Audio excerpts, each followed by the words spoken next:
Salam, ini adalah materi ketiga dari mata kuliah Seni dan Teknologi, jurusan Seni Murni Fakultas Seni Rupa ISI Yogyakarta. Saya Nadia Tunikma. Pada bagian ini saya akan memulainya dengan membacakan satu quote yang menurut saya sangat bagus.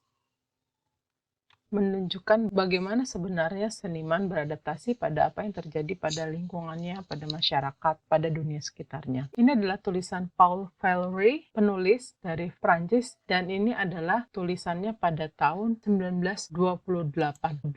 Saat itu Negara Kesatuan Republik Indonesia belum ada, tapi pada tahun itu ada satu momentum di Indonesia yaitu Sumpah Pemuda. Tulisannya adalah kira-kira seperti ini. Seuni rupa kita berkembang, jenis dan kegunaannya ditetapkan pada masa yang sangat berbeda dari masa sekarang oleh orang-orang yang kekuatan tindakannya terhadap hal-hal tidak signifikan dibandingkan dengan kita. Namun pertumbuhan menakjubkan dari teknik yang ada, kemampuan beradaptasi, dan ketepatan yang telah dicapai, ide dan kebiasaan yang diciptakan membuat kepastian bahwa perubahan besar akan terjadi. Dalam tindakan-tindakan yang seni ada komponen fisik yang tidak dapat lagi dianggap atau diperlakukan sebagaimana mestinya, yang tidak dapat tidak terpengaruh oleh pengetahuan dan kekuatan modern kita. Kita harus mengharapkan inovasi-inovasi hebat untuk mentransformasikan seluruh teknik seni. Dengan demikian mempengaruhi penemuan artistik itu seluruh teknik seni. Dengan demikian mempengaruhi penemuan artistik itu sendiri dan bahkan mungkin membawa perubahan luar biasa dalam gagasan seni kita. Ini tahun 2000, kira-kira saat mulai muncul mesin-mesin ya. Pada materi ini saya akan masuk kepada teknologi yang sangat membawa pengaruh pada kehidupan kita hari ini. Paham komputer itu apa? Saya akan menjelaskan sejarah penemuan komputer, tapi tidak detail si komputer sebagai bagaimana sistemnya bekerja, tapi sejarahnya secara garis besar. Ini untuk memberi wawasan bagaimana sebenarnya satu teknologi itu tidak muncul dalam semalam, tidak muncul dalam satu minggu, tapi memang berkembang. Kita adalah satu generasi yang menerima saat teknologi komputer sudah digunakan secara umum di masyarakat, sehingga reaksi kita, tanggapan kita terhadap teknologi ini tentu saja berbeda jika dibandingkan dengan tempat di mana teknologi itu berkembang dari tidak ada menjadi ada. Untuk komputer sendiri, perkembangan teknologinya bisa dikatakan dimulai pada tahun 1933 dengan adanya telex messaging network seperti mesin telegraf, teleprint dan ini saat itu banyak dilakukan untuk kebutuhan penyampaian informasi untuk komunikasi pada saat terjadi Perang Dunia Kedua. Pada 1934 ada pertama kali jadi Paul Outlet, seorang warga negara Belgia. Dia punya satu visi bagaimana untuk mengkoleksi, mengorganisasi, dan berbagi pengetahuan yang ada di dunia. Dan hari ini kita bisa mencarinya melalui Google. Sebenarnya si Paul Outlet ini punya gagasannya dari sekitar awal tahun 1900 mengenai Massive Search Engine. Dan di situ dia mulai merintis dengan membuat katalog kartu dari 16 juta foto, dokumen, mikrofilm, dan sebagainya. Dia bekerja mengintegrasikan telegraf, dan ini semuanya selanjutnya berkembang. Tahun 1940 Indonesia belum merdeka, tapi sudah ada yang namanya The Complex Number Calculator. 1940 Indonesia belum merdeka, tapi sudah ada yang namanya The Complex Number Calculator CNC. Diciptakan oleh Bell Telephone Laboratories, dirancang oleh George Stibitz. Untuk perbandingan pada tahun ini kita masih berjuang untuk kemerdekaan dan mereka sudah menghasilkan satu teknologi awal dari komputer. Selanjutnya perkembangannya kita merdeka. Seorang mathematician John von Neumann, dia sudah menciptakan satu teknologi elektronik untuk menyimpan data, Programming Information and Data, tahun 1945. Kalian bisa bayangkan kesenjangan teknologi saat itu seperti apa. Sana sudah mikirin bikin alat yang bisa menyimpan data gitu ya. Kita masih berpikir sudah merdeka, mau dibawa kemana bangsa ini. Perkembangannya menarik dan luar biasa karena memang kebutuhan militer saat itu ya. Diawali karena memang untuk kebutuhan militer. Mulai digunakan oleh masyarakat umum atau bisnis pada tahun 1960-an. Common Business Oriented Language mulai digunakan. Kalau tidak salah 1960 ini belum ada. 1960 lalu sebenarnya tiap tahun itu selalu ada perkembangan, tapi memang momentum-momentumnya, milestone-nya beda kebutuhannya. 1970 muncul AMDA, jadi mulai ada software untuk buat komputer. Komputer juga sudah mulai kecil, tidak sebesar ruangan gitu ya. Dan pada tahun itu, sekitar tahun itu, mulai muncul yang namanya wire transfer ATM. IBM komputer juga mulai mengenalkan semikonduktor memori. IBM komputer juga mulai mengenalkan semikonduktor memori. Lalu bagaimana komputer yang sebenarnya yang mulai itu tahun 70, 14 tahun kemudian baru muncul Apple atau commercial debut ya. 1984. Lalu Indonesia situasi 1984 lagi bagaimana? Saya 1984 itu baru umur 5 tahun.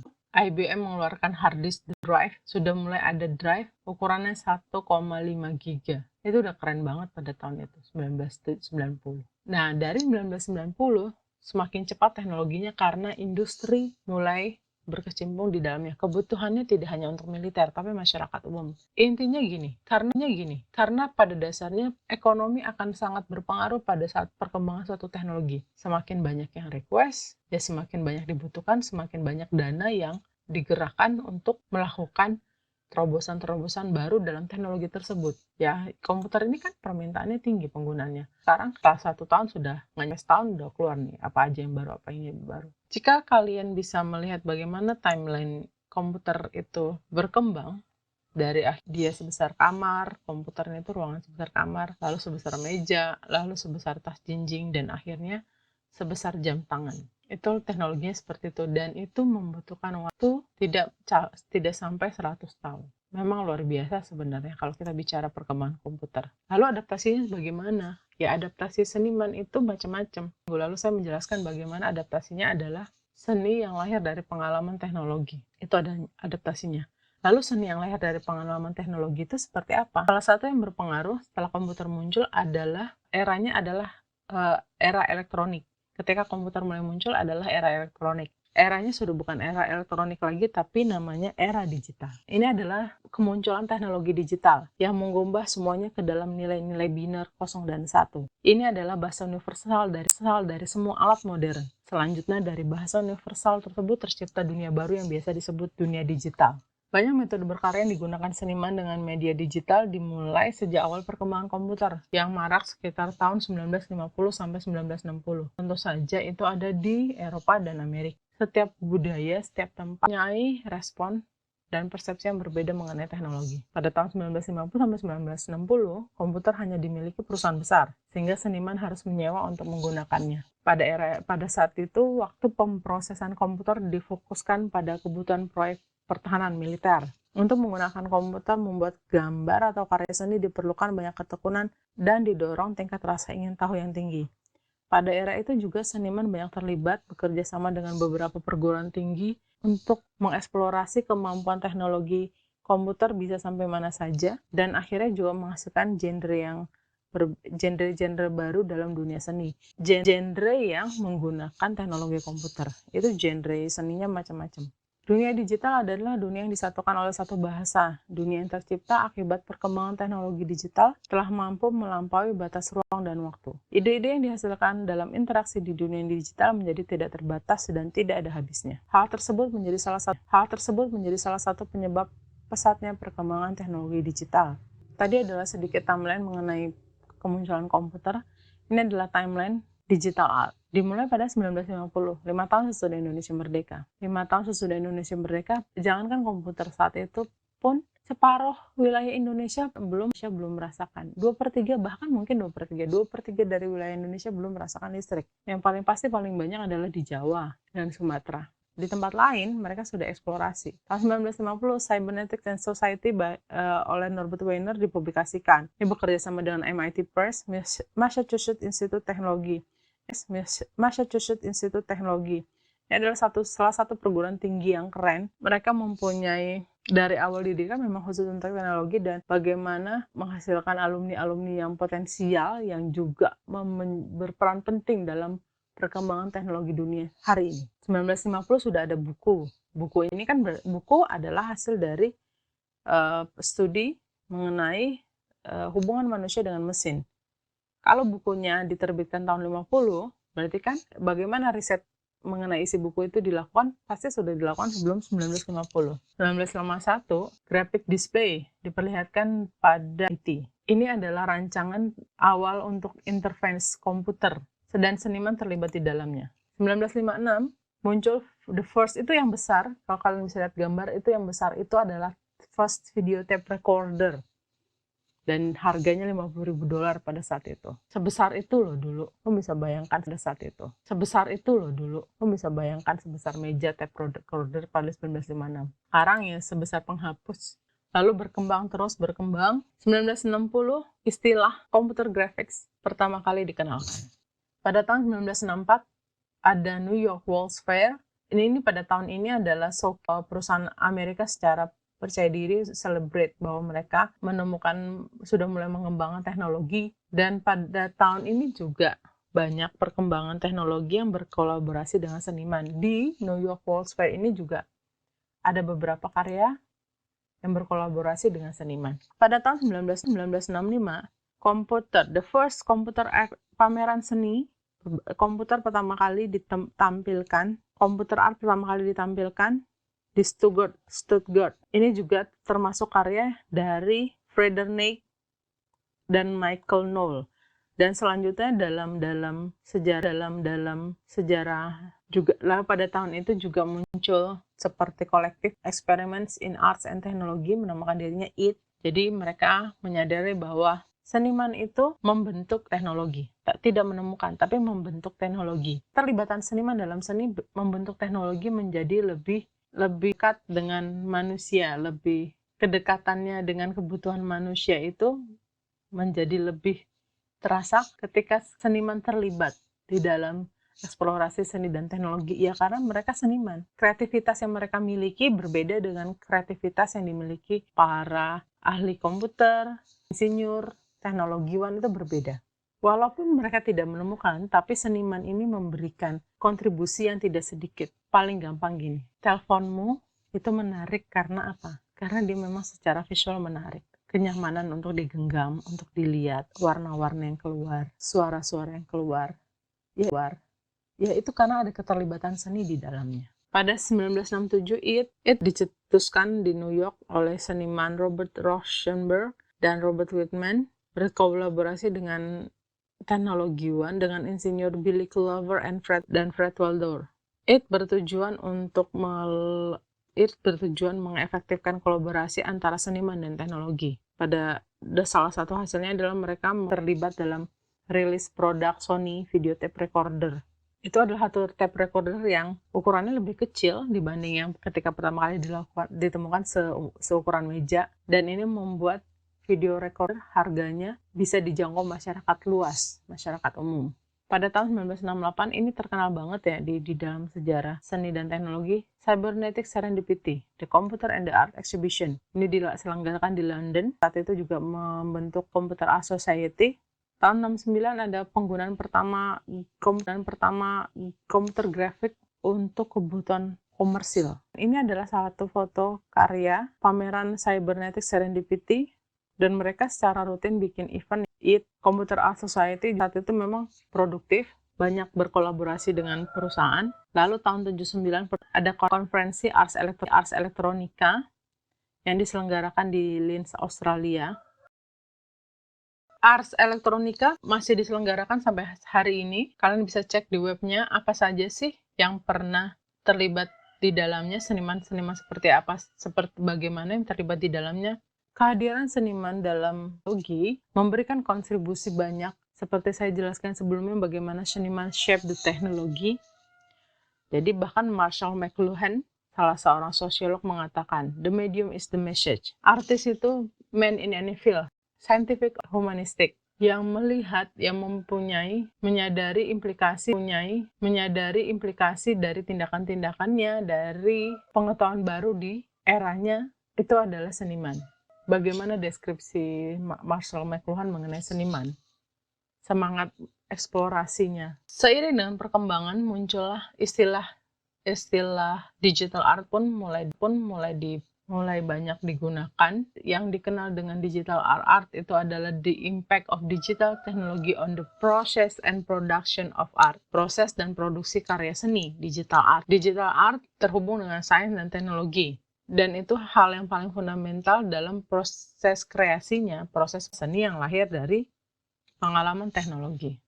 Konvergensi seni dan teknologi, konvergensi media adalah penggabungan atau pengintegrasian media-media yang ada untuk digunakan dan diarahkan ke dalam satu titik tujuan. Konvergensi media biasanya merujuk pada perkembangan teknologi komunikasi digital yang dimungkinkan dengan adanya konvergensi jaringan. Komputer art menghasilkan banyak genre-genre, lalu akhirnya muncul digital art, dan untuk dibedakan lagi muncul ada istilahnya digital imaging. Sebenarnya ada kadang-kadang bersisian atau tumpang tindih istilah-istilah gitu. Istilahnya ada generated art, algoritma art, bahkan terakhir saya baca ada istilahnya zombie art gitu ya. Kalian bisa cari bagaimana istilah-istilah itu muncul.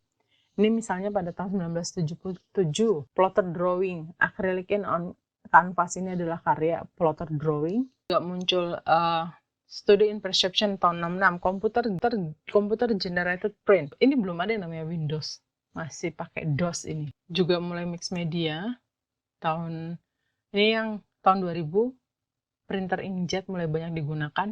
Patungnya juga ada, karya-karya patung yang dihasilkan dengan teknologi digital sudah juga bermunculan, lalu muncul internet. Kita mencermati karya-karyanya, pada dasarnya secara kasat mata, kita akan bicara itu bisa dicapai dengan tangan. Tidak terlalu banyak kebaruan secara visual dengan teknik-teknik yang sudah ada sebelumnya yang tidak menggunakan komputer. Jika masuk dalam kategori secara umum, seni rupa terlihat tidak ada kebaruan, hanya beda di print digital atau tidak. Tapi ini adalah eksplorasi. Eksplorasi saat itu memang belum sekuat sekarang istilah new media. Tapi dari eksplorasi yang terus dilakukan, akhirnya muncul istilah new media, seni rupa media baru. Seperti halnya kontemporer 10 tahun dan hari ini juga berbeda. Begitu juga dengan media baru. Teknologinya berbeda. Tidak bisa disamakan. Yang baru 10 tahun, hari ini tidak baru lagi. Karena teknologinya memang berkembang dengan luar biasa pesat. Digital art itu mengatakan seni yang proses dan penciptaannya dibuat menggunakan teknologi digital. Tapi hari ini juga muncul bahwa teknologi digital juga digunakan tidak hanya untuk membuat karya seni, tapi untuk menyajikan karya seni. Karya-karya seninya dibuat tidak menggunakan teknologi digital, tapi disajikan menggunakan teknologi digital. Contohnya adalah pameran virtual. Karya-karyanya dibuat misalnya disajikan, dipamerkan menggunakan teknologi digital. Teknologi hari ini seperti ini. 10 tahun yang lalu ya orang nggak mau, saya tidak mau menyajikan karya-karya di ruang virtual. Tapi hari ini terutama dengan adanya situasi seperti sekarang ini yang membuat kita harus membatasi aktivitas, karena pandemi itu mulai digunakan. Jadi ada seni yang lahir dari pengalaman teknologi, pengalaman teknologinya berbeda. Seni yang lahir dari pengalaman teknologinya berbeda akan menghasilkan seni-seni yang juga berbeda. Lalu bagaimana dengan kalian? Pengalaman teknologi kalian sudah sampai seperti apa? Bagaimana itu mempengaruhi kalian dalam berkarya? Apakah mempengaruhi dalam penciptaannya? Atau proses penciptaannya tidak terpengaruh, tapi gagasannya terpengaruh dan penyajiannya terpengaruh, bagaimana? Jadi silahkan kalian memberikan opini mengenai pengalaman kalian dengan teknologi yang mempengaruhi proses kreatif kalian dalam berkesenian. Apakah mempengaruhinya dalam proses penciptaan atau mempengaruhinya? Jika iya, bagaimana? Atau mempengaruhi munculnya ide? Jika iya, bagaimana? Atau mempengaruhi bagaimana karya-karya kalian disajikan? Jika iya, bagaimana? Atau semuanya? Seperti itu. Oke, demikian materi ketiga dari mata kuliah seni dan teknologi. Silakan memberikan opini kalian